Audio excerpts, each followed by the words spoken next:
What's good, Waging World? It's your boy 5-Star in Vegas, broadcasting live as always from beautiful Summerlin, Nevada, and here with my co-host, my guy, the only Sacramento Kings fan that I know. What's good, Spreadster? How are you on this Man, speaking of the Kings, hopefully they can pull some upsets like these NFL underdogs have been doing this year, because it's been quite the year in the NFL, right? Giving me some hope. Maybe there's some new blood coming in this world of sports. You know, that's the thing that makes football always be the top dog, though, Spread. Every year, every fan base has hope. Me, speaking for myself, who would have thought 2 years ago that my Texans and my Saints are maybe arguably two of the top three teams in the NFL, you know? And it's hard to argue with the early results. We know it's early, it's no overreaction, but these are pros. And it's been really impressive the way the Saints have been able to make some of these teams, NFL good teams, look. Now, we know Charlotte isn't that good, but what they did to the Cowboys, and we'll get to that a little bit later in the show when we get to the past, was really, you know, impressive. And I think that's the difference between the NFL and most other sports. You never know when it's your turn, when it's your year. And that's why it's so hard to repeat. And now Kansas City's trying to do something that's never been done, and that's the three-peat. Yeah, and we'll see if they do. Do we want to talk about some of these teams, though, that came in with high hopes and aren't doing well, right? Because there's a lot of 0-2 teams, and we know it's tough to make the playoffs if you start 0-2. You want to dive right in? Yeah, let's get into those teams. Now, we got the Titans, the Giants, the Colts, the Panthers, the Ravens, the Rams, the Jags, the AFC South. The whole division is 0-2, so already Texans, our future on the Texans to win the AFC South is looking pretty golden, because they're already up 2 games, you know, after 2 weeks in their division. Is no one has a win in the AFC South outside the Houston Texans. Out of those 0-2 teams, which one has the best chance of turning things around, Spread, and still making the playoffs? Well, obviously, Baltimore Ravens. Obviously? I think so. Have you looked at their schedule, Spread? Oh, it's tough. They could end up being 0-5, right? Big game this week. 0-5, Spread. Big game this week. I think they might. Be a watch year. We're going to have a fun show today. I think they bounce back against Dallas this week. So we'll see. We're going to be on opposite sides probably on that one. I think the Cowboys get it done this week on that one. So you think the Ravens are the team that turns it back around and still makes the playoffs? Yeah, and I think you left out one other team on this list, the Cincinnati Bengals. I mean, I think they would be a number one, but I think the Ravens are right behind them. It was weird, though, because the Steelers are 2-0, still not getting respect. I really like the Bengals. We talked about that game a little bit, and when we break it down, we'll get more into it. But you remember leading into this weekend, we both kind of liked, you know, the Bengals a lot. Sino was on the other side. He was a Kansas City backer, and Ski, I think, liked Kansas City this week too. But I just knew that with the start they had, that there was no way that Joe Burrow wasn't going to give his best effort. Jamar Chase and those guys are pros, they're competitive kids. And most of all, that defensive coordinator has really mastered, you know, that Kansas City offense. Not mastered it, but, you know, no one can stop Andy Reid and Patrick Mahomes, but they can't slow him down, and that's what he does. He does a really good job of keeping them in games.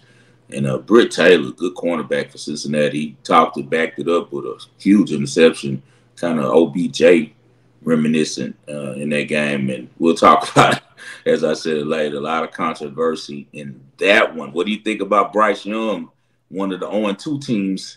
His young coach, Dave Canales, is already panicking, and he obviously doesn't like Bryce Young because he's pretty much putting the blame at his footsteps. And we'll see this weekend when Carolina plays the Raiders. Is he correct when he puts a veteran out there and Andy Dalton to run his system? But what do you think about Carolina benching Bryce Young? Bryce Young might not be an NFL quarterback, but blaming him for that situation is absolutely ridiculous to me. I mean, they just miss on draft picks left and right. They trade away their best players for draft picks that they don't hit on. You know, they drafted Mingo last year. He doesn't look like an NFL wide receiver. They drafted Leggett this year. He doesn't look like an NFL wide receiver. So you're missing on the picks like that. They did improved the offensive line. Let's give them credit there. A little bit of bad luck losing their best defensive lineman, but the injuries happen to every team throughout the year. I mean, look at Cincinnati, their defensive line. They're missing like 4 players on their defensive line, and we're not ready to count them out yet. This whole team is replete with talent. It's just, I think there's tiers, and the Panthers are a tier of their own on the bottom, and it starts with the owner. This could be Daniel Snyder 2.0, a guy who makes a ton of money in the business world and just really doesn't understand the football world with all the meddling. That being said, they can turn it around. They didn't invest $40 million in Daniel Jones like the Giants did, right? They're not sitting on a huge contract, so they have salary cap space. They just need to start hitting on these draft picks. But they ran a fairly good coach, Frank Reich, out the door for the new flavor of the month, Dave Canales, and I don't know if anybody could win with that system or with that level of talent there. So they undermined Frank Reich. Frank Reich is a quarterback guru. He's played the position himself in the league, and as a backup quarterback, who knows the game better than backup quarterbacks? You can look over, you can look like far and beyond in the history of this league. We've noticed that backup quarterbacks, much like catchers in Major League Baseball, just have a different eye for the game from the perspective that they have, with them being in the meetings with the offense, with the OC, with the quarterback, and also from the sidelines watching the games in real action. He told him he wanted Stroud. Yeah. He was buddying up to C.J. Stroud. He basically told C.J. Stroud at the workout, I'm taking you. So that was from up top because the owner had a love for Bryce Young because Bryce Young was a little bit more popular than C.J. Stroud. As you know, he was Heisman Trophy winner. He went to Alabama, good-looking kid, good smile, nice guy, great family. So he felt that Carolina could invest more in him and that C.J. Stroud, wouldn't sell as many tickets. And if he would have just, went with football and trusted his football people, then it might be, a different story. But I actually think that Bryce Young would have been successful in Houston. I don't think he would be facing the problems he is now with the type of coach that we have. D'Amico would have put him in a great position. Slork would have changed the offense up where it would have, played to his strengths instead of just saying what obviously Canales is doing. This is my system, run it. That's not how things work. Any smart coach, the first thing you say to a kid like Bryce Young, who's undersized but has shown over his lifetime of playing football, he was successful in college football. He was successful in high school football. He was a winner on both levels. It wasn't like he sucked. He won championships in high school, and he was great at Alabama as well.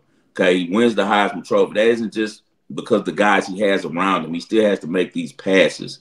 We've seen some great film on Bryce Young when he was at Alabama. The first thing you do as a competent offensive coach when you're talking to Bryce Young is, what were your favorite plays at Alabama? Give me a list of them. Write them down for me. And as a coach, you go look at the film, see those plays that he likes, and either do a derivative of it or run the same damn play. It's just football. But instead, these guys try to take these kids and mold them into offenses that fit their perspective of running an NFL offense. And some of these guys don't have those qualities in their game, to play in that type of system. And that's what I think is going on with Canales. I pray to God that our Raiders, your Raiders is a real fan of mine because I live in Vegas now. I hope that they make a trade for Bryce Young. It was a lot of noise that they wanted him in the past. And I know Antonio Pierce is really building a great foundation. Max Crosby is about to be the leader of that team. Devontae Adams, the Raiders are going to be back to being the Raiders, a rugged team that throw the ball deep to Devontae Adams and play great defense. They need a trigger man because Minshew isn't, he's not going to be the guy there. And I think they might be looking at Shedeur Sanders if something doesn't go right where they can move up and get him. I don't know if his dad lets him go play for the Giants. He is playing with the Giants' old head coach as the OC right now, so I'm sure he'll have a lot to say about that conversation when it goes down because we know that Prime is going to do just like the Mannings do with their children. You got to put them in the right position to succeed because my dad's a pro and has been through this and knows what's going on. Archie Manning suffered in New Orleans and he vowed to never let his son suffer the same way. And it's pretty cool to spread that Archie Manning's grandson, Arch, plays just like him instead of playing like, his uncles. Yeah, and that's a fun prospect too. So I can't wait till he's ready to come out. He's gonna be one of the best we've seen. I think he's on that luck level. Like he got it all, man. I like that kid a lot. He has it all. Speaking of Shedeur Sanders, a lot of noise about the Colorado State situation. Different people. Once again, we deal with this crazy media stuff. They pick people that they choose, to attack and that they don't like. We know that Coach Prime's into it with a couple of these media outlets. He specifically called out CBS one of the, original networks in America. So you're dealing with some powerful people there. So he's getting a lot of bad press. His kids getting a lot of bad press. A lot of noise coming to Colorado is from the outside, but people think it's from the inside. They're just really going about their business and doing what they've always done, even before they came to Colorado. And that's being big on social media because they make a lot of money marketing themselves on social media. Coach Prime is smart enough to have all his kids involved in where the easy checks are coming right now with a market that is paying, and that's social media. So all of those kids are doing that thing. A lot of people are jealous of it. And one of them was the Nicolosi Fowler kid for Colorado State. He said that, how many followers he has, can't win him any games. And so after the game, Shedeur Sanders, when they meet, he kind of tells him, like, dude, you can't F with me. Like, you talking noise, but, bro, you didn't back it up. We came to your field and we blew you out. He shook everybody's hands. They had their words. To me, it's nothing. It's like, you guys forgave Blunt for knocking out a Boise State guy. You know what I'm saying? Doing the thing. You act like this kid did something just because he didn't shake a hand. Like, I don't understand the hate that they give this kid. Yeah, obviously, Dion is pretty polarizing, and that's trickling down onto Shedeur. But, hey, real quick, I want to go back to some of these 0-2 teams because I'll be honest, I'm not sure what to make of it. I wrote an article for Nuke the House today, and I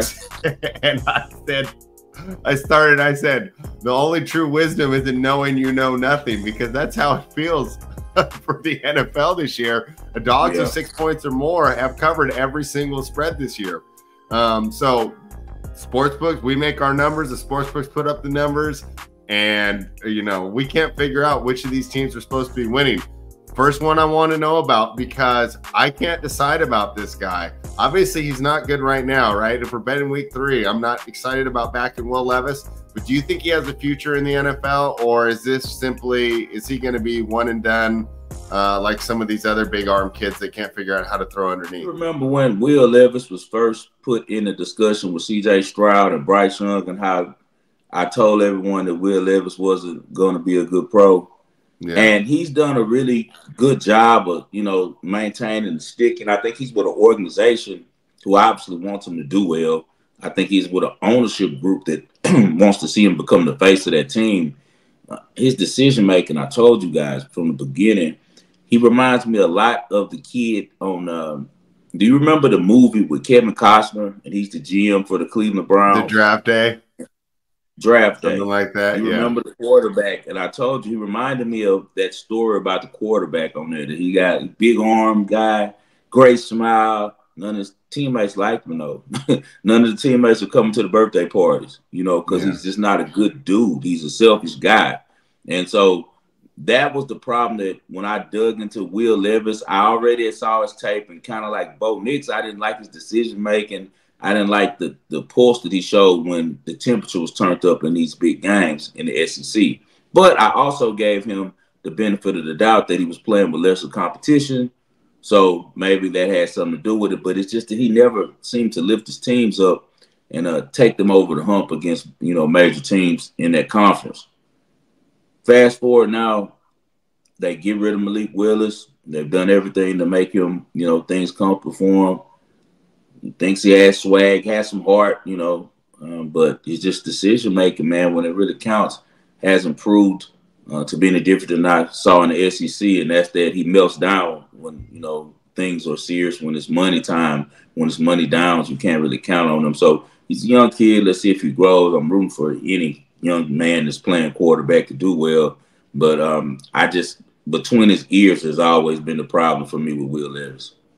Yeah, and I'm rooting for him too. But after what I've seen so far, I'm not hopeful. It just seems, especially as older guys, we fall in love with those big arm guys because they remind us of our number one prospects in the past. but you got to be able to compete underneath, especially right now with these defensive line. The offensive linemen don't get enough time to practice. The defensive linemen are better than ever. There's too much pressure, and you got to be able to move the ball down the field and not just hit those huge 60-yard plays. New York Giants, a team I want to talk to you about. It seems pretty obvious to me that they're going to be moving on from Daniel Jones, but what do you expect from this team moving forward this season? Are they going to be one of the worst teams in football, or do you think they'll ever put together a little run of 3 to 4 games where they're able to look like a competent team?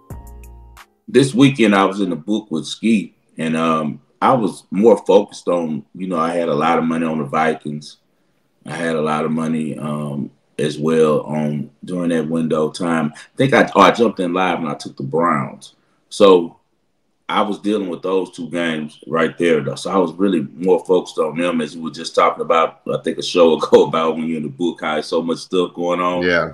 You can't really, focus on one thing. I peek up to the Giants game because I want to see Jaden Daniels a little bit, but offensively, I don't even pay attention to Daniel Jones. I don't even want to see him. I've seen enough of it. All I'm going to do is be mad that Malik Neighbors is open and beating his man, and he's not delivering the ball. So we already know what it is with the Giants. They'll be drafting the quarterback. People are saying that they're projected to have the second worst record in the NFL this season, that they're going to go for Shedeur Sanders. Like I said, I think a lot of that depends on the information that his offensive coordinator gives back to Deion Sanders about that organization, because I really think they try to make sure Dave Ball keep the job. Yeah, Dave Ball's not going anywhere. The Mara family has shown a lot of patience over the years. I don't think it's his fault. No, he didn't want him. That's the Mara family has done really well with doing things their way. They have a model for football that they've been using for many years, and now they're going to have to twerk it, a little bit. They're going to have to tinker with it and change some things because they saw Daniel Jones and thought that he was Eli Manning 2.0 because he looks like him. He's the same measurements, all of these things, but with speed. But the problem is Daniel Jones just isn't Eli Manning. Eli Manning, has special DNA, and he was one of those guys who found a way to make plays when necessary in big moments in the NFL. And we haven't seen anything to make us think that about Daniel Jones or suggest that he'll turn the corner. Another controversial quarterback, fantasy darling, Anthony Richardson. He can definitely get it done on the ground. Feels a lot like Will Levis to me. Other than the deep ball, what is Richardson bringing to the table? Do you think that he can be developed, or is this another lost cause? You remember that I told you guys, stop believing in Anthony Richardson. Anthony Richardson, he's just a project, basically. And he'll be a long time before he's a finished product because he has not played enough quarterback meaningful snaps against meaningful competition because he stayed injured at Florida. And since he's been with the Colts, he's been injured. And so now he's back playing this year. He has not seen a lot of defenses. He hasn't had a lot of time to process just the art of playing quarterback. How many camps have we heard of Anthony Richardson going to? We've seen C.J. Stroud, Bryce Young in camps since they were kids. You ever saw Anthony Richardson in the camp? I didn't. So he's just learned how to play quarterback, man. He's just an unbelievable athlete that they're attempting to make a quarterback, whereas in Cam Newton, for instance, was an unbelievable athlete that was going to these passing camps and was, being schooled on how to play quarterback early in his life. So Anthony Richardson is just going to have to learn on the go because they don't have time, and it's going to end up where he ends up being the one who suffers because he won't get another contract because when they do the numbers, he's going to be unplayable because he turns the ball over too much, and running as much as he does isn't sustainable. He's going to get hurt. So it's just going pretty much like I thought. That's why I'm glad this Green Bay game. That was another one I bet. I took Green Bay, as plus the points and money line strictly off my handicap about the Green Bay Packers defense. You told me that too, and I was thinking that line was going to run. You knew something happened when that line didn't run, because one of the things that I like about my little part-time work and hanging out with the guys and the normal guys, you get a real feel for the real public, right? Don't Yep. give me these betting splits on Tuesday. I told my buddy when we were at the book last week, he goes, well, the public's on this, and shows me some thing. I go, bro, the public's right there because it's 9 in the morning and the line is like all the way to the elevator. I go, that's the public. Right. They're not betting till Sunday morning. You're not getting these accurate splits here. But everybody was on the Colts, and I said, everybody's on the Colts and the lines ain't moving. It's because they know that, number one, Richardson's not that much better than Malik Willis, right? All I heard all week was, I'm fading Malik Willis. I'm fading Malik Willis. I'm like, what's the difference in these two players? Literally, what's the difference? Like, Richardson's a little bigger. He can break tackles, but other than that, they're about the same passing. Willis got a cannon too. Willis can throw and the ball. Now I have a different advantage that the public doesn't consider spread, and that's coaching. We talked about that distinctly, me and you, about I think that Matt LaFleur would be the best influence ever in Malik Willis's life. But how different did Malik Willis look after being with him for 2 weeks and having a whole week with him as the number one guy? Matt LaFleur is a good coach, man. And he's probably smart enough to do exactly what you said. He probably pulled up some Liberty tape. What works? Let's install these 4 plays, and then we're going to hand the ball to our beast that we paid. And don't think that I'm not missing Josh Jacobs as a Raiders fan, because I think he could have been the difference in this offense right now. Man, I had a touchdown parlay. Don't even bring Josh Jacobs up spread. I had a touchdown parlay going, man. It had Justin Jefferson on it. It had Kamara on it. It had Breece Hall on it, and it had Josh Jacobs. And man, he got Kamara gave one of his to Jacobs. Kamara broke the slate this week. He fumbled, man. He fumbled on the goal line man. I couldn't believe he did that. But they have some good receivers. They can run simple stuff, man, and those kids are going to be wide open. He just had to complete the passes. I got to keep my eye on the numbers. It might be a little overreaction, but I think I might like the Packers leading into this week going to Tennessee, just off the simple fact we got 2 ex-Titans. Matt LaFleur started off as the offensive coordinator there, so he's going to want to come over there and do well. And then we have Malik Willis, and I'm sure the team's going to rally around him and say, those guys forgot all about you. And as everyone knows, Malik Willis is one of the best human beings in the NFL. Really a kind-hearted, good kid. And so I think that his team will want to, play their best to try to get him in there and get a victory. So I think that the Packers might be live this weekend. Los Angeles Rams are just destroyed by injuries. I don't even really know what to say. I mean, they're missing their 2 top receivers. They're missing offensive linemen, and they're missing key players on each level of the defense. They're missing defensive line. They're missing linebackers. They're missing secondary. What do we do with this team? In my mind, it just seems like it's over. It just feels like it's over. Like, what do you do? And it's not even anybody's fault. It's kind of bad luck.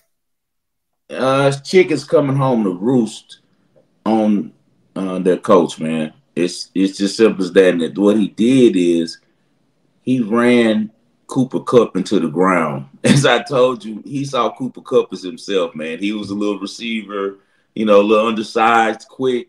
And when Cooper Kupp was eating, he didn't give him a break, man. He was averaging, 10 to 14 receptions, 150 yards, 2 touchdowns a game. Like, it was a year where Cooper Kupp could have been MVP of the league. He was the best player in the league.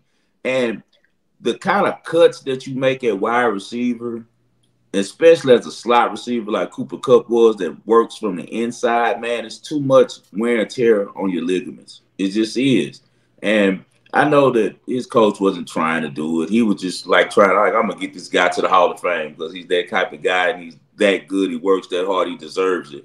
And he probably still goes because Cooper Kupp is fringe Hall of Fame already, I'd say, even if he doesn't play another snap off of winning the Super Bowl and the kind of numbers he put up during his career. Anyone who watched Cooper Kupp had to say he was one of the best receivers in the league during his time playing there. Like, no one would disagree about that. So maybe, everything that should have been done was done by McVay. But McVay has a tree. McVay's a young OG, he doesn't have a bad life. He don't have to win another one for the next 5 years. You think he's going to get any pressure from the Rams ownership? Like, he brought a Super Bowl there. He's got a beautiful young wife.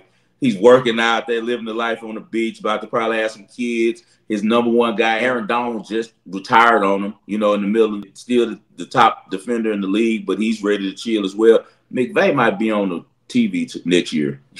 That's what he might do. See. He might, if he's not up to it. Now, if he's up to it and has the Like, because if you think about it, Sean McVay, even though he's young as hell, me and Sean McVay probably the same age. That dude's been coaching probably like 15 years straight already because he was an Yeah. assistant for so many years before he became a head coach. He's been with the Rams a second now, you know, so maybe he had some burnout because this year, like you said, it's like so much. Anything that could have went wrong has went wrong with their season. To me, Coming it's into this almost better season, though because they weren't contenders anyways. Now they can get a top pick. Colin Cowherd said they were going to contend for the NFC Championship. Yeah, but he has to say stuff every single day. He has 3 hours to fill every day. You're going to find, right? I mean, we get to just get on here and say what we want, right? When we're done, we just hit stop. He's got to go 3 hours Monday through Friday. You're going to say some crazy stuff. But my point is, hopefully he's up to it because I think they have a great opportunity to rebuild. I think Stafford's still got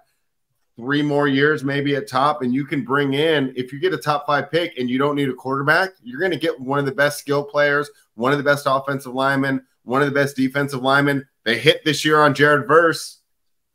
That guy's a stud, they might right? Like, let's rebuild this team.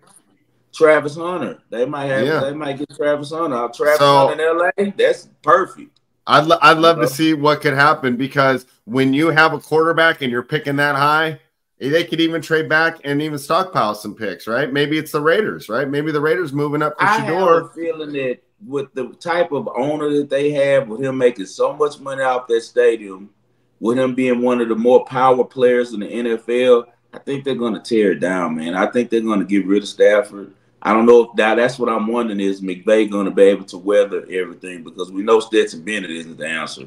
So they have to get a new quarterback. Maybe build around Puka Nacua. They're going to probably end up releasing Cooper Kupp pretty soon or either being nice enough to trade him somewhere favorable for him in the AFC or somewhere. So I think that the Rams. I'd like to see McVay do a rebuild. I think it'd be really cool to watch him because it felt like he built that team the first time, you know, and he as far as I can go. No, I'm not going to give him credit. He coached the hell out the team. They had one of the better GMs in the league, but his style of being a GM, I can't remember his name. He used to come on Colin all the time from the Rams. He's a hell of a GM. His style of general managing was going to burn out fast because he did that free agent. Remember, they just did like a NBA team. Just went after guys, you know, they just started grabbing people and buying and bought a team. You know, like we're in LA, we're about to win it. So that was his style. It was very aggressive. It worked. I think the downfall of the Rams kind of began with Cam Akers. I think Cam Akers they thought was going to be a much bigger star, that he was going to stick. And then whatever happened with him and McVay, it kind of changed everything. If you remember that moment in time, because before that, he was on the way to being a star, you know, and he was the offense, you know, had replaced what's my guy from Georgia name who got hurt. Yeah, Gurley had replaced Todd Gurley, who kind of retired early, you know, had injury issues, and he seemed like a better version, and he was going to be like the, you know, engine to that offense. And I don't know what happened. I hear a lot of different crazy rumors about what happened with him and McVay, but it was personal. All right, final team. I got to get your thoughts on that's 0-2. I really thought this was going to be the breakout year of Trevor Lawrence, man. And we're seeing nothing but average play. I mean, he's an average quarterback right now. I mean, he's like number 15 in the league, right? I mean, like obviously he's better than Levis and Jones, right? And he's a tier above those guys. But he's not elite. He's not carrying his team.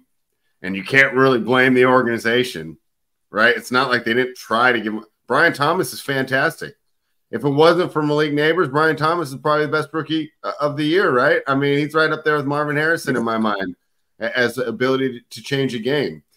Christian Kirk's in there. Evan Ingram's a great player. The defense isn't awesome. They screwed that Aiden Hutchinson pickup, right? I mean, they should have taken Hutchinson, but it's not the end of the world. This is a solid team. And when you look at it, you know, it's the quarterback play in my mind that's keeping them mediocre. Is this time to give up on the Trevor dream? Is he just never going to be the guy we wanted? He's a kid, young guy, got married really young.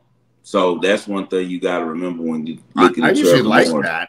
I like the stability. No, right, but now what if him and his wife are having growing pains, right? I'm just throwing different stuff out here. None of it's sticking to the wall. It's just how I do things. I kind of like, you know, think about the whole human. Because we just thinking about football. Most people, you know how I cap a little bit different. I look at these things a little bit different from a human perspective as well.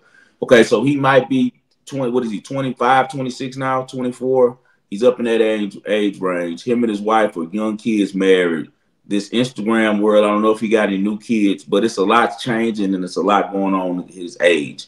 How much of his attention now is Doug Peterson getting? Is Doug Peterson getting through to him? Because we know Doug Peterson can coach, but we also saw what happened with Doug Peterson and his other quarterback, Carson Wentz with Philadelphia. Carson Wentz flashed, and then he fizzled out. Remember?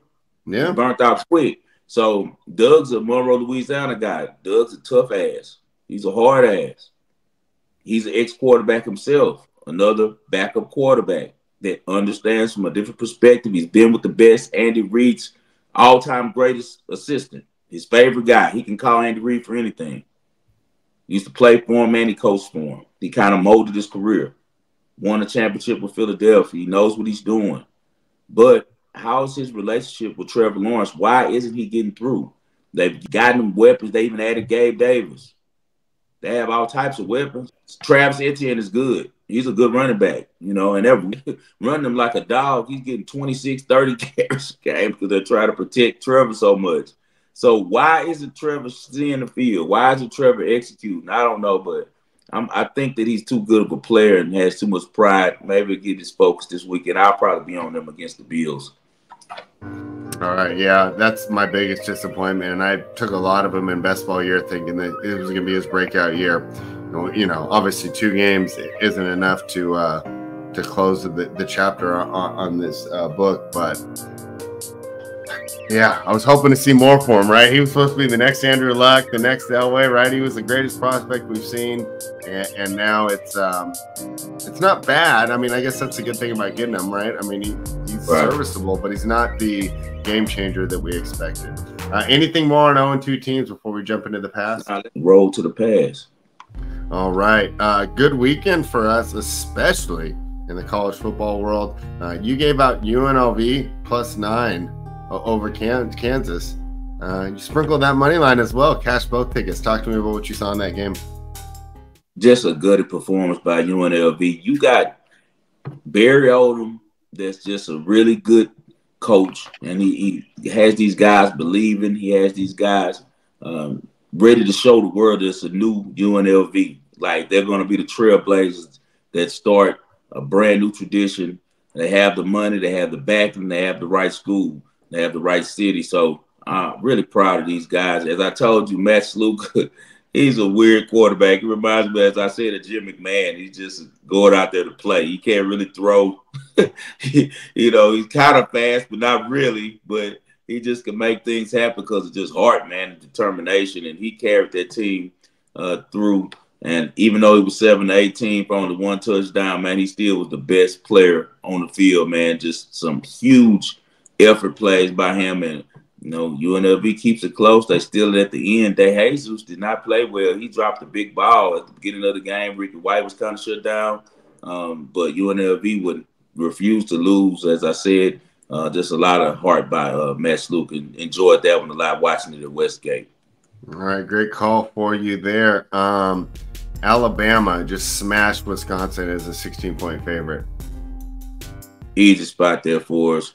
Little sweat on the -9. Wisconsin was driving. They missed a field goal with about a minute left, but it didn't really matter because Alabama scored a touchdown and 3 passes the next time they got the ball, which I think they would have done even if they had made the field goal and made the score get down to, I think, would have went to 8 or something like that. It would have been 14 to 6 or something like that. But they missed, and we get an easy cover.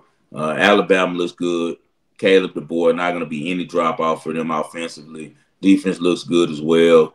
Perfect man to replace Nick Saban, man. I think that he does well with the keys. Too much of Maybach over there in Alabama. Wisconsin, tough loss for them. They lose Tyler Van Dyke in the first quarter. Gets tackled, scrambling on the sidelines. But he wasn't doing much either. But hopefully that kid heals up and gets well. Alabama's just a different class than Wisconsin. LSU headed to South Carolina. I missed that game. What did you see in that one? Hell of a game. Hell of a game. Took your money line with the clients. I knew before the game. As I told you, we talked it out. I said if I would have played the side by a spread, I would have laid the points for LSU. Glad I didn't. We took a money line minus 240. I'd rarely pay that much, but I knew that LSU would find a way to win. They have a really successful record against South Carolina over the years. It seems like Brian Kelly has Shane Beamer's number. Big second half by LSU. They outscored South Carolina 20-9. Nussmeier, oh man, I don't think he's a difference maker enough. I mean, he can complete some balls. His stats are never bad because he got great players around him. He goes 24 for 40, 285, 2 touchdowns, interception. But it's just something about Nussmeier when it matters the most to me. It seems like he can't get it done. Good running back, though, in Caden Durham. Caden Durham is finally getting his chances. And this kid can play. If he can take over that backfield, I think that he could be a difference maker for LSU. South Carolina has some internal issues going on. Internally, I don't know what's going on between Sellers, who's the starting quarterback, Lenore Sellers, and Shane Beamer. This is, once again, they bench him during the game. They were actually leading when they benched him. They ended up losing the game. He puts in Robbie Ashford to transfer from Auburn, but I don't know why Lenora Sellers and Beamer seem like they don't like each other, man. And I think the Sellers will be in the transfer portal, and he'll be one of those guys that kind of like Dampier out of New Mexico. They all can be really some game changers that become national names with the right coaching. So keep your eyes on Lenora Sellers from South Carolina going to transfer portal. I do not think that him and Beamer are getting along with South Carolina. Great win for LSU. Come on, Brian Kelly. You got to get our guys tough again. Finally, Washington State gets the upset. It was on a neutral, but it was in Seattle. But those Pullman fans travel. What did you think of Washington State grabbing the Apple Cup this year? One of my bigger plays, man. I played it that morning. I took Washington State +6 when it ran up that high, and then I jumped in and got a little money line live. Just a really good effort. As I told you guys, with the breaking up of the Pac-12, Coach Dickert and his team will be ready to play. Washington State has a sound defense. They have more, continuity, a better foundation right now than Washington Huskies. A lot of turnover. Caleb DeBoer took some players. He left. He was the foundation of that team. They lost a lot of guys to the NFL draft, including Michael Penix. So they had to replace all that stuff. And coming in, they have Jed Fish, who took the job from Arizona and came over there. And he just, it takes a couple years to get your guys in there. Will Rogers, not a good quarterback. He wasn't able to get it done when it counted. Solid victory by Washington State. Their coach was really, really amped after that. The clock was ticking out. That was personal. But I can tell you one thing. I think it affects them this week coming up on a short week, and we're going to try to take advantage of it. All right. You ready to move over to the wild world of the NFL? Let's do it. All right. I know you had to be happy, and I was as well, because most of these shows I do, all I hear is Derek Carr sucks, Derek Carr this, Derek Carr that. And you know what? I don't think that he's a top 5, top 10 guy, right? I don't think that he can lead. I don't think he'd be good on Carolina. I think that if you put them in the right position, he's serviceable, just like Jared Goff. Jared Goff is not going to take a 1-16 team and make them good.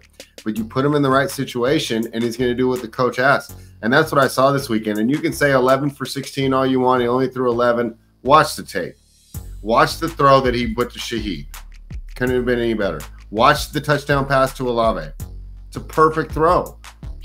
And then now we're not running that old Sean Payton New York Giants offense from 20 years ago. You got Kubiak running the Shanahan system, which seems to be what the whole NFL is doing right now, and he's doing it properly. What does that mean? We're not going to drop the quarterback 50 times. We're not going to drop him back. We're going to run the ball. And guess what? We forgot how good Alvin Kamara really is. You get him some blocking, he's going to take advantage of it. I love the way this team is playing, and I believe this is the most underrated defense in football. They could come crashing back to earth, but right now I'm loving the Saints. I think they're going to win the South. And I think they got a chance to really do some things in the playoffs if they're able to get some home field advantage, because we know how that Superdome gets. My main concern is I don't think the NFL wants them to win, right? Maybe it's a replay of that year that the Rams, were able to get to the Super Bowl with that terrible call that made me delete every NFL podcast I had because I was so pissed. But talk to me about the Saints, man. You got to be happy. I'm loving what I'm seeing from this team. Talking about pleasant surprises. This was one of the most pleasant surprises of my life, because the Saints showed nothing in preseason for me to believe this. They showed nothing the last couple seasons since they had Derek Carr as the quarterback and Dennis Allen as the coach. And I wanted both. After they signed Derek Carr, I was like, but at least he's, a professional. I begged for Dennis Allen because he was so good as a defensive coordinator. He had his shot with the Raiders with two guys. He stunk over there. And I was like, he probably learned a lot from being under one of the best coaches the NFL has had the last 20 years in Sean Payton. So I was all for keeping the, consistency of having him in the building. Now he's giving me everything that I knew that he could do. We knew that Dennis Allen is a great defensive coordinator. It's all about, remember we said in the offseason, hiring. Can Dennis Allen hire the right OC? Because he still had the same Sean Payton people there in the past. He finally went out on a limb and did his own thing outside the Sean Payton tree. And when he did, he's finally struck gold for the black and gold. The hiring of Clint Kubiak is probably the biggest hire of the season in the NFL. It's changed everything, because now we have a guy who's built Derek Carr's confidence back. DC was just, lacking confidence, man. He's looking like his old self again. We know he's a big Kobe Bryant guy, so we know he's competitive. His brother talked about when they used to play basketball, he used to beat his ass, so we know that Derek Carr had some fight in him somewhere, but he had lost it, man. And, somehow Clint Kubiak has found it again. You see him scoring touchdowns and doing a Michael Jackson and grabbing his crotch and stuff at the Cowboys fans. I'm like, wow, where did this Derek Carr come from? And then they go in the locker room and Dennis Allen's breaking it down and talking about sometimes you got to pop up and show him like Kendrick Lamar. I'm like, is it possible that our owner called and hired somebody to make some clones of these guys? Because this can't be the real Dennis Allen. This can't be Derek Carr, man. I know things got pretty high tech, and this business plan with a lot of dough. So I think she hired some clones or something, because this can't be the Derek Carr, Dennis Allen, and who that family know running this organization. They just been living in Louisiana too long. It's rubbing off on them, right? He lives, when in Rome, he lives in Romans. But the thing that I like most about the team, we already knew they had defense. They got some of the best defenders in the NFL, all playing on the same side of the ball. You got Pete Warner, so underrated. Of course, Demario Davis, all pro, year in, year out. Tyrann Mathieu, Hall of Famer, then you already got the leader in Cam Jordan up front. These guys have all the special defensive players in all the right spots that you want them. You got the right man, the crazy scientist in the lab drawing up things. Because you remember Dennis Allen, why I love him so much, he's the only guy that could beat Brady. So he knows what he's doing on defense. He's the only guy that could beat Brady. If he plays Mahomes right now, he's going to give him hell, because now the defense has a reason to play, because they know that the offense is competent. In the past, the defense would just tap out. They're like, we're tired of just stopping people. We're getting big plays, and the offense is not doing jack, So now they're fired up. The Saints have not been stopped on offense all year. Every time they've had the ball this season, they've scored. That's unbelievable. That's outstanding. And like I said, Clint Kubiak is that guy. New superstar in New Orleans. No Michael Thomas. Who cares? Rashid Shaheed. This young kid is amazing, man. He's a speedster. He has different type of speed. He has that type of speed that you got to respect. The changes and flips the field. And he's leaving guys by 20 yards, making it a lot easier for Alvin Kamara, to run underneath. You got Olave still working underneath, great hands. Just, man, the Saints are a great surprise. And as a lifelong Saints fan, I couldn't be more happier. And I think they're here to stay. I don't think this is a fluke. All right, 5-star. We do like the underdogs, but I did take a favorite, and that was on Monday night. And how disappointed was I I thought we were going to get the late cover. We're up 21-15. And I'm thinking, okay, we got this. Barkley drops a pass. And then Vic Fangio runs one of the most gutless defensive schemes I've seen and just allows Kirk Cousins and that team to get in a rhythm. The only good thing I had was being able to watch the Manning cast and watch those guys get so excited to see Kirk Cousins drive this team down the field. I guess it's better for the NFL. I didn't think that Cousins was going to be able to come back from the injury. It looks like he's going to be okay, and I know that's better from the NFL. But I'll tell you what, as a bettor, that loss stung for me. Talk to me about what you saw and where do we go from here? Obviously, we upgrade the Falcons because I was worried that Cousins wasn't going to be able to compete physically. I'm fine with upgrading the Falcons. That makes plenty of sense. What do we do with Philadelphia, and what did you see in that game? Because I don't know what to make of the Eagles now. I mean, that was really – I thought this was going to be a defensive-oriented team, and that was really poor by their defense at the end of that game. You like that? I did not like that. No, I did not. I liked the 21-15, let the under hit, and let my minus 5.5 I wish cash. you would have texted me. I know you do your own thing too, though. But man, we was on the Falcons, man. I had the group on the Falcons because everything was just the perfect formula for the Falcons to play well. Honestly, the Eagles had the game, and I still should have covered. And the money line for the Eagles should have won. Sirianni is a frat boy, and he did frat boy type of play calling. It's no reason to throw that ball to Saquon Barkley unless he told Barkley, when you catch it, slide down, and then we're just going to run clock. All game, Jalen Hurts has showed that he was getting whatever he wanted on the ground. They could have just kept the ball with Jalen Hurts twice, and it was first down and take a knee and the game's over, and you win by 3 points. And I thought that was what was going to happen. Try some dumb stuff and throws the ball to Saquon. Saquon drops it, and now karma kicks in. One, you made a bad play call there by attempting to throw the ball when you should be running the clock. They don't have any more timeouts, idiot. Second, you're running down the sidelines with Gardner Johnson like he made a great play when he clearly pulled off his helmet and did some bonehead stuff, and you're encouraging it.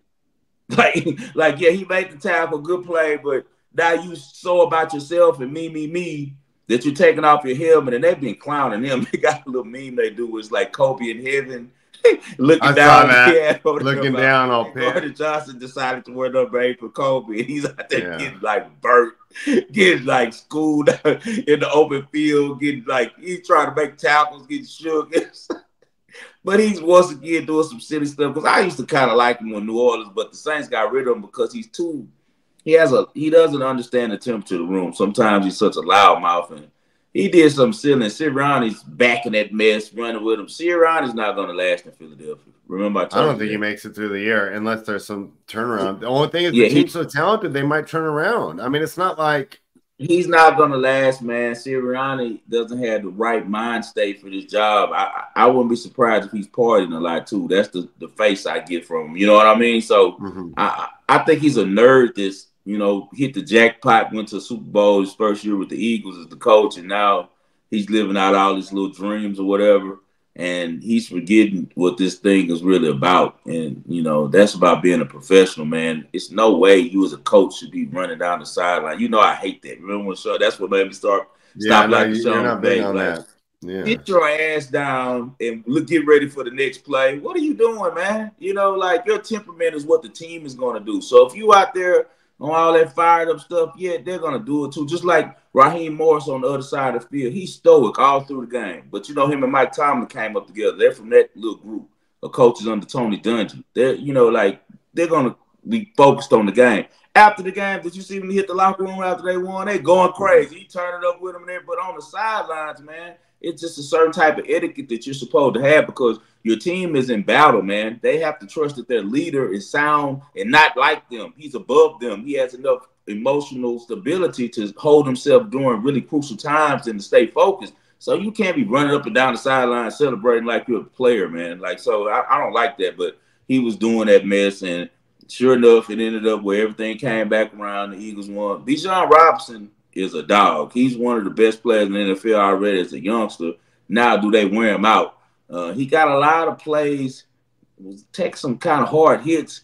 They need to run Algier just a little bit more, I think. Like, maybe keep it to where Bijan is getting 15 carries a game, 10 looks on at passing. Stop right now that 20 and 20 they're doing, that's too much, So they're going to have to do that. What Kirk Cousins did, he had a night. He's not sustainable, I don't think, because he still seems to me that he doesn't have complete confidence in his legs right now. He's fresh off that injury. I could tell he doesn't really want to get hit. He never did anyway. He would stand in the pocket, but no quarterback wants to get hit. Any athlete after your legs are taken from you, especially in a physical sport like football where people are always around your legs, it plays with you for a while. I remember Brady was going through it when he first came back. That famous film they have where he's talking to Belichick, and Belichick, like, you threw it over his head. He was like, not that one. Oh, that one. When he was kind of shook up his first start, like he had some lower extremity injuries, man, and he's having a problem dealing with that. I could tell on the field. But when they give him a clean pocket, we know that Kirk Cousins can throw. But we see that defense Vic Fangio ran. You just talked about that.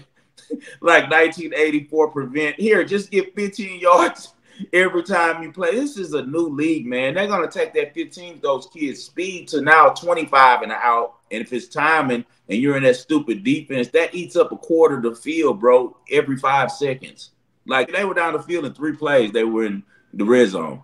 Huge win for the Falcons. Save their season because they face a tough game this Sunday night hosting the Kansas City Chiefs, and they definitely did not want to fall to 0-3 with away the Tampa Bay Buccaneers and the aforementioned New Orleans Saints. We've already talked about the Green Bay Packers, but just want to reiterate once again, great call there.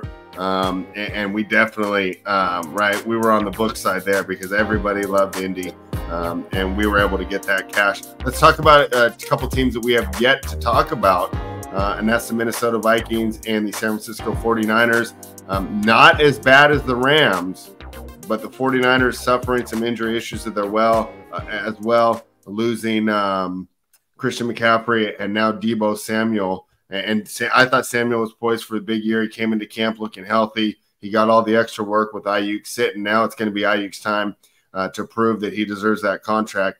So 49ers are what they are. They're still going to be a great team. They just got to get healthy, but they might not. I want to talk to you about the Minnesota Vikings. Is this team a flash in the pan, or are they legit? Because I think that's the bigger question coming out of this game.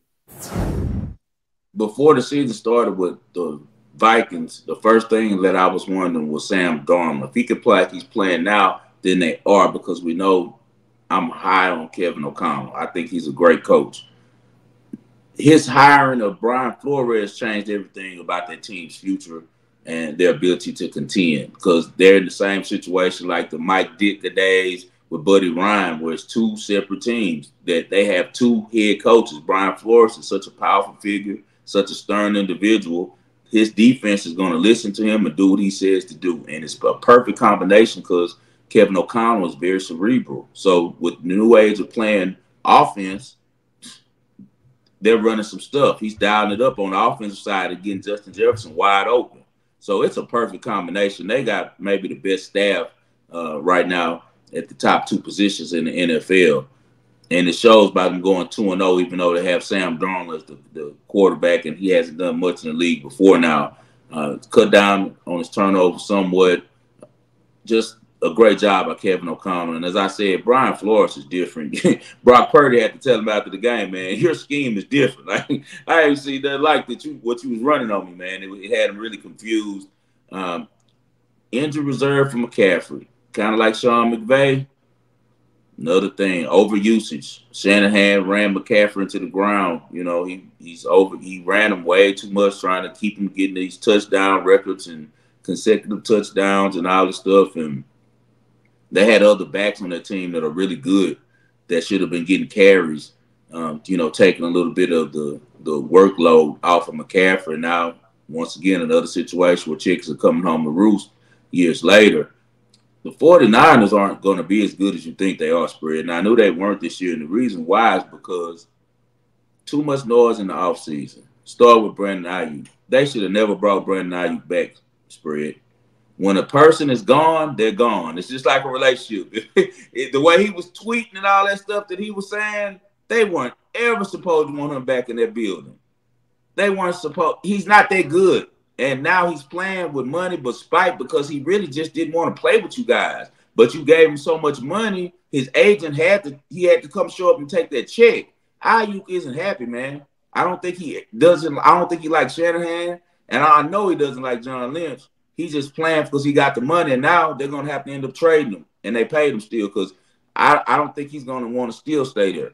It was very clear he wanted to play for Pittsburgh or Washington. He did not want to be a Niner, and he said this over and over during the offseason.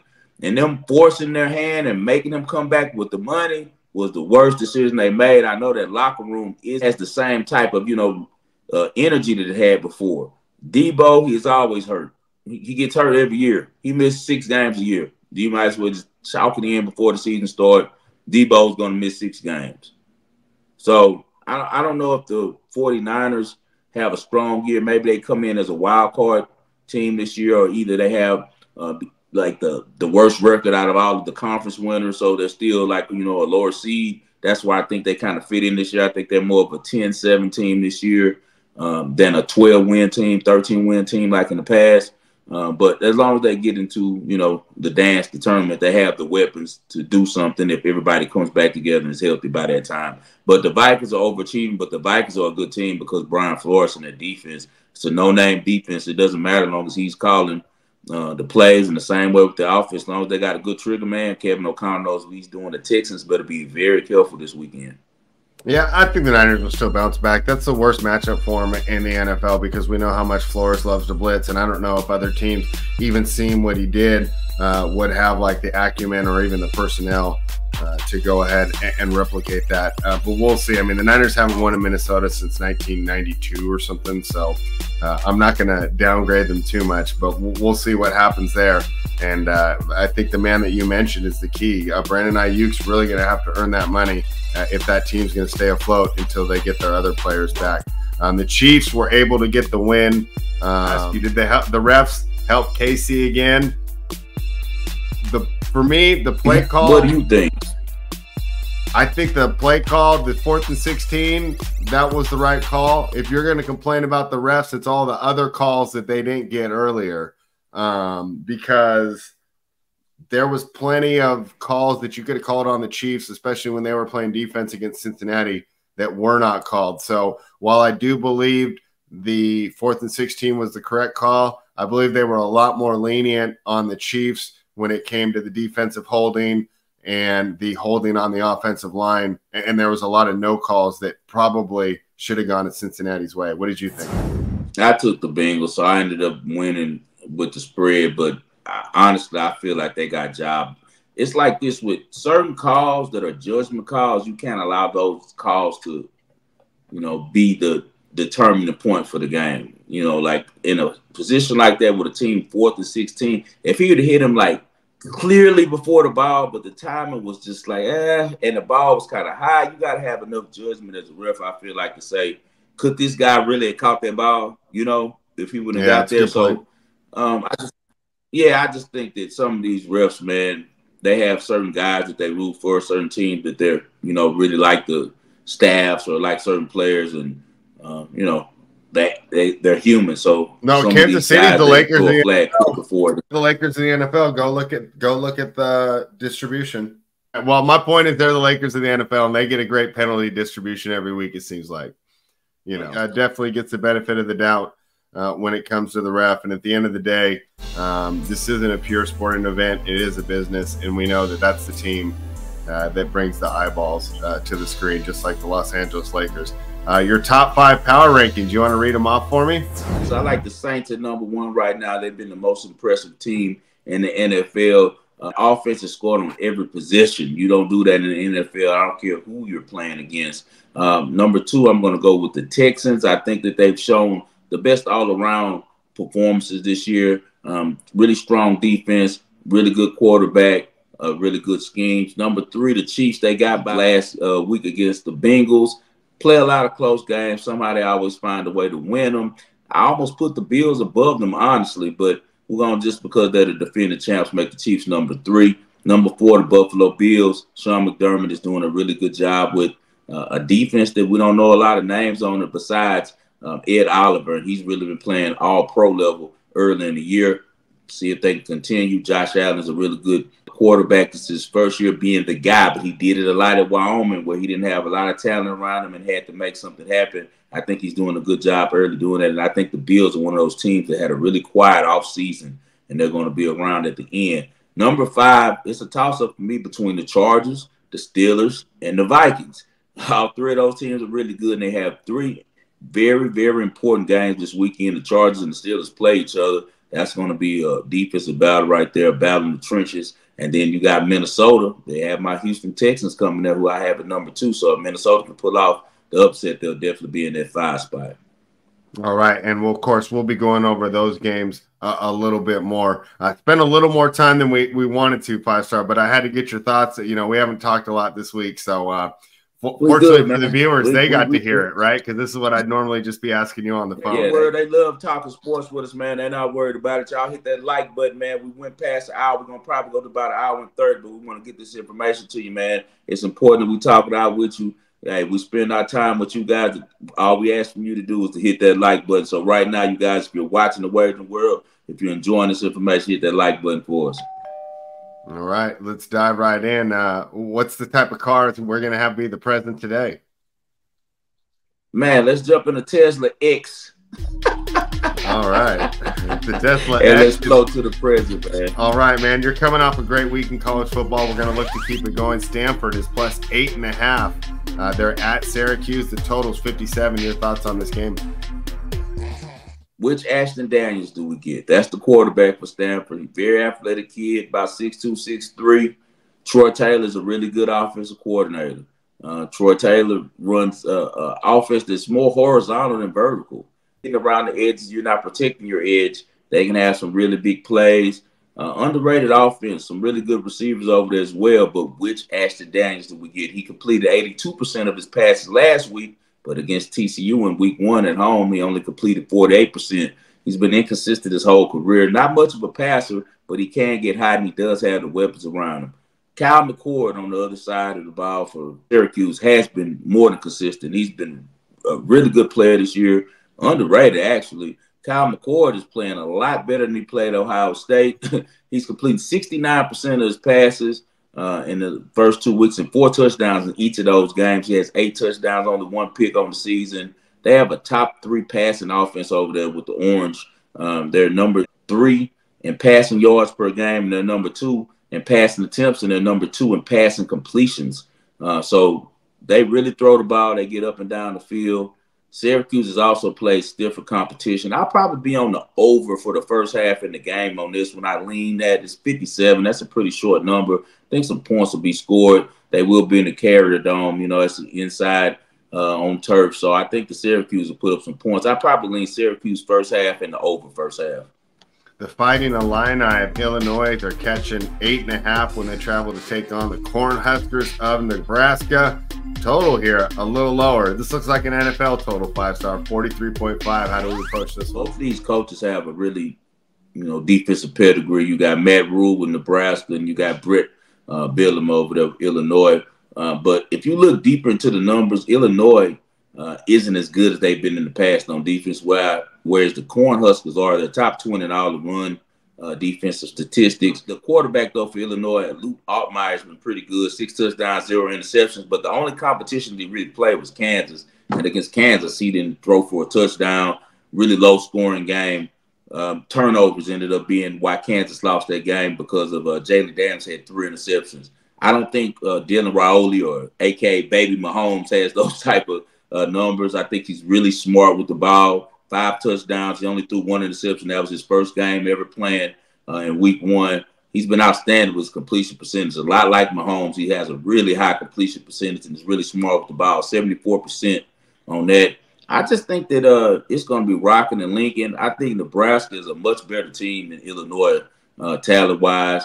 I think that Matt Rule has those guys ready to play. We're going to go with Baby Mahomes and Matt Rule. We're going to lay the 8.5 with Nebraska at home. That's going to be official play for me.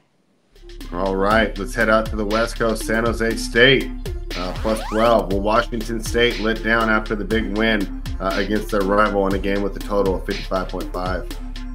I'm definitely looking for a letdown spot right here. Biggest win, as you said, in years for Jake Dickert and their program. And if you watch the game like I did, you saw how emotional Jake Dickert was. Like, he was almost on the field with like a minute left. You know, the clock's running. He was already like on the field and talking, and he's shouting at Washington players. And I'm like, wow, this guy really wanted this one because, you know, Wazoo was looked at as the little dogs in that state. Everybody, you know, loved the Huskies last year.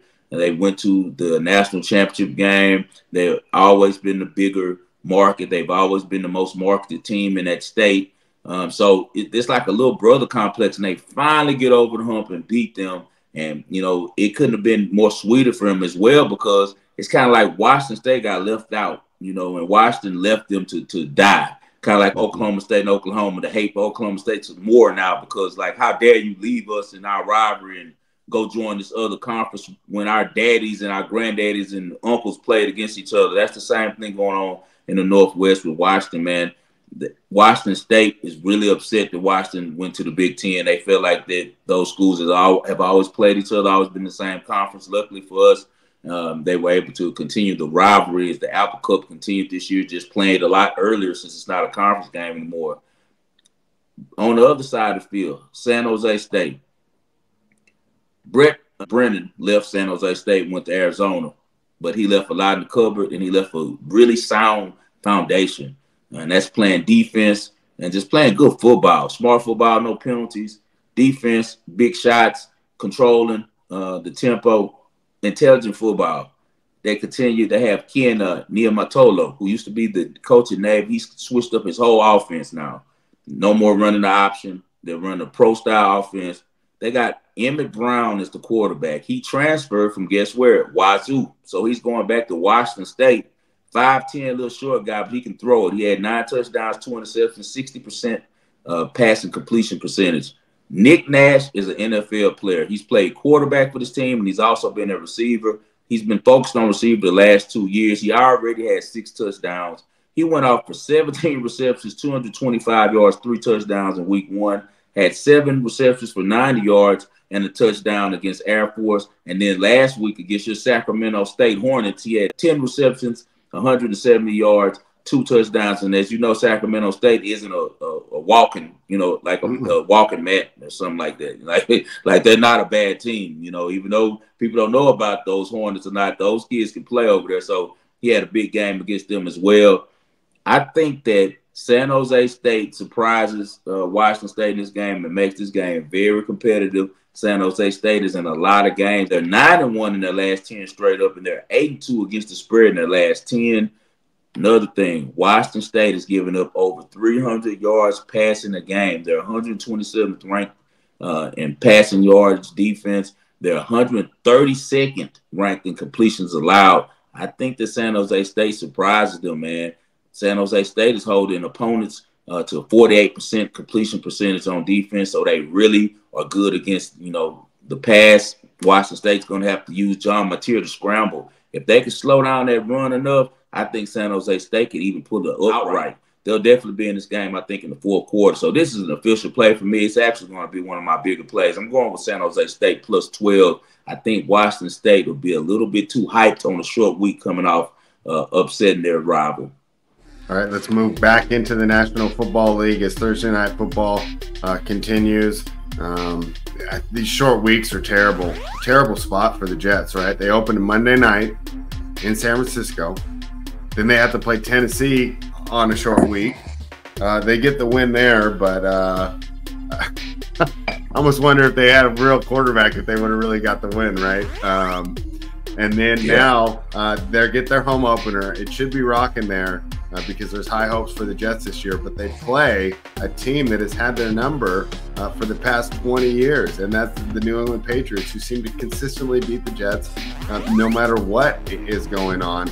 I'll tell you what, 5-star, I've already jumped in on this game. I took the points with the Patriots, and my idea here is that the total's 39, and I'm getting 6.5. I don't know if it's still 6.5, but that's what I got it at. So just take the team names out. If you tell me it's a primetime game, the total's 39, I'm going to just take plus 6.5. I'm not even going to look at the team names. To me, it's a numbers play and just a theory play that when the books, who are pretty good at setting these totals, say it's going to be a low-scoring game, these points become more and more valuable. Now let's actually slide over to the football field and look at some reasons why we like, or at least I like, the Patriots here. Number one, we know the Jets offense is predicated on running the ball. I'd argue they have the best running back room in the league. Braylon Allen is up there, right, with David Montgomery and Tyler Algier as the best backup in the league. They don't lose any juice when Breece Hall needs a rest. So they do need to run the ball. They do like to run the ball. But one thing the Patriots have shown this year is that they're still strong against the run. Not surprised with Gerard Mayo instilling that Belichick-style offense or defense there. But guess what? It's from a different voice. It's from a younger voice, and it's probably not so prickly, right? So you're getting all the great principles that Belichick did, but with a younger, fresher, more excited voice. Secondly, what's one of the weaknesses of the New York Jets? In my mind, they only have one wide receiver for Aaron Rodgers to throw through. Then they're all below average. And maybe Mike Williams will get in there and get some work, but right now he's on a limited snap count. And Alan Lazard, guys, this isn't 2017. I know that he might be able to get some things done here or there, but I'm not too worried about him. And the Patriots now, this was a tough loss for them last year, but with Christian Gonzalez back, they do have someone to put on Garrett Wilson. I'm not saying that Garrett Wilson isn't going to get his because he's a great player, virtually unstoppable, but they'll definitely slow him down here. I think both teams are going to run the ball. That keeps this clock running. And so this game should go under, and then that plus 6.5 is good. Those are the ways that I'm looking at this game. What are your thoughts? Are you on the Jets or the Patriots? I'll definitely be with you on the Patriots, as you said. And besides last year, the Jets have lost to the Patriots 9 straight times. They finally won last winter against them, and they're 1-9 in their last 10 matchups against Mayo. Was the coach every time. He was on the coach staff with Belichick, even though he wasn't the head guy. He was the defensive coordinator, and his top assistant. So I think that he already has the formula for them. The Jets just aren't really a good team. They're more hyped than anything. Robert Saleh, he doesn't impress me as a head coach. I don't like Nate Hackett. I don't think that he knows what he's doing at all. I don't think he has the type of presence that affects a quarterback room and an offensive room where the players want to really give their best to him. And I don't think he's really that brilliant of a coach. He's using a lot of old traditional offense that was played many years ago, and now the game has evolved. So I'm not too high on the Jets this year. I am surprised by the Patriots, as usual, even though Belichick left, as you said, just a younger voice, younger version of Belichick, just as cerebral, just as smart, just as tough. So this year, this is the stat that's the difference for me in this game. The Jets are known for supposedly having defense, but their defense hasn't really played good this year.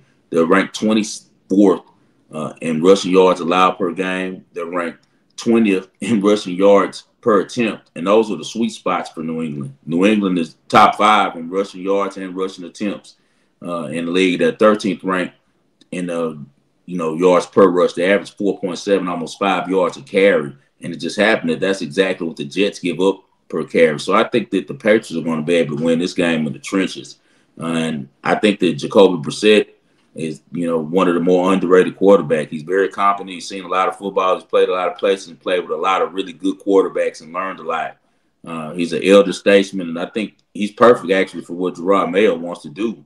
I think that the Patriots are actually trying to win some football games. People thought that they were going to tank out. I think they feel like they have their quarterback in Drake May. They're just going to bring them along slowly, but until the end, why not win as many games as we can? And I think that they can actually pull out a outright victory here. I actually like the Patriots money line, but I'll for sure be playing the Patriots plus 6. You mentioned Drake May. I want to give the Patriots credit. So many of these guys throw these rookie quarterbacks in right away. Maybe if they're – I was listening today. Normally, the backup quarterbacks gets 5% of first-team snaps. They have Drake May taking 30% of the snaps. So the team understands this guy's the future, but I love it. You got to earn the job. And he's probably not better than Jacoby Brissett right now, who's his 8th, 9th year in the league. Right. So I think they're doing it right. When I was a kid, they always developed these quarterbacks. They didn't throw them in right away. Russell Wilson, with his rookie success, kind of upset the apple cart, and got everyone thinking you got to play these guys on their rookie contract. Hopefully we go back to a little more player development here, and hopefully the Patriots are able to be successful, because we do know this is a copycat league. It's time for the ball and parlay, but you already know where I'm at. 5-star. I already gave my reasons. I'm on the Patriots plus 6.5. And, you know, I like the under as well. I think they're completely correlated. What's your play for the people? My play will be, since you're going to go with that, I'm rolling with Nebraska. I think Matt Rule has some good things going on out there in Lincoln. I always liked him as a coach, and I think he finally has the quarterback that he needs to get some things done. Just not enough playmaking on Illinois' side. I know they'll be well coached and ready for the game, but I think that Nebraska's able to win this game by double digits. I think that Lincoln is a really tough place to play, especially on a Friday night. The whole world will be watching. I think it'll be on Fox Sports. So give me Nebraska minus 8.5, but I also will be playing with spread, the +6 with the Patriots. I really like that one a lot. I'm also going to play the Patriots money line. Anything for the people spread before we get out of here? Man, fun show today. You know, we got to talk about all our stuff. We've both been so busy this week. You know, we didn't get a chance to have a phone call like usual. So the people got to hear us catch up, because, you know, I value your input, especially on some of these young quarterbacks, right? So you gave me some good insight here on Will Levis, Malik Willis, Anthony Richardson. I mean, these are the type of insights you're going to need to be able to win going forward. So I'm happy to hear your thoughts there, and I'm going to take that information and continue beating the NFL. Always a great show with you, Spread, and likewise, I really like your insight. You have a different way of handicapping than me, and I like it because it gives me another perspective of the NFL. Guys, as always, we appreciate you for tuning in. Hit that like button. No see no Royale today. I'm sure he'll be back very soon. You guys, it's always us versus the machine. Remember, we do this for the underground and the underdog, so I've been doing pretty well this year because all the dogs have been barking. They've been howling. Hey, man, let's continue to stay hot. Let's continue to win. As always, I dedicate this show to the greatest Houston sports fan that I know, and that's my father, John H. Lenz. I do this for you, Dad, for Spread a Stare. I'm 5-star in Vegas. This is the Wagering World. We'll see you on Friday.